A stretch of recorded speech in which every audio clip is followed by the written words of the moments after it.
At dahil tuta lang daw ng China si Digong, kaya pinagsisihan niya nga raw. Hoy, imbis magmarunong, magmasid ka sa galaw. Duterte tuta ng singkit! O sige na, edi wow, basta pag binomba kayo ng incheck, huwag kayong lilipat ng Davao.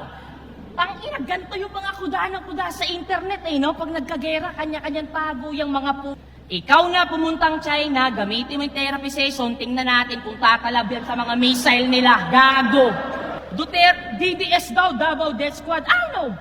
Di kita masasagot sa ganung paksa na yung krimen sa ganung paraan na pupuksa. Pero kung totoo man, ba't ako magre-reklamo sa ganung banda? Parang kino-compliment mo lang na DDS ang dailan, but safest city kami sa buong bansa. Ba't bilyong-bilyong pondo daw sa Mindanao nung Duterte admin? Bakit? Kung hindi dahil doon, malamang hanggang ngayon, wala kaming bypass road, tunnel road, investor na dati takot mamuhunan. Naririnig mo lang kasi yung putukan, pero bingi-bingihan pagdating sa pinaghuhugutan. Napukusan lang yung Mindanao ng isang termino. Isang termino! Tingin mo lang agad sukdulan? Pangungurakot ba talaga yung kinagagalit mo? O sanay ka lang na kayo yung mas natututukan? Ano?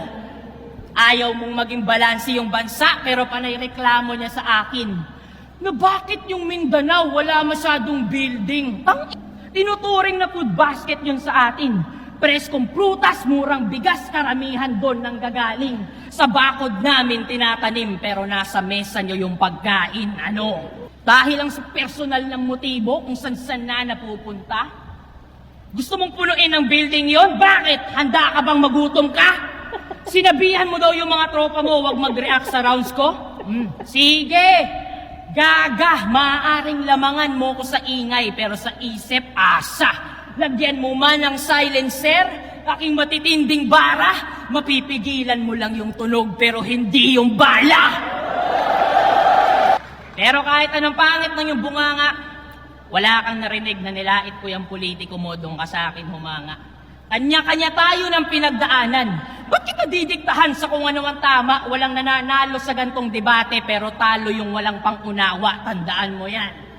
At doon tayo nagkakapareha. Parehong merong hinaing, pareho din na may reklamo. Pero di sapat yung feeling lang edukado. Dapat danas mo yung hirap ng mga tao. Ngayon tapos ka na, pakisabi din sa iyong amo, galing pa ng DDS, ikay malinis train ang bao.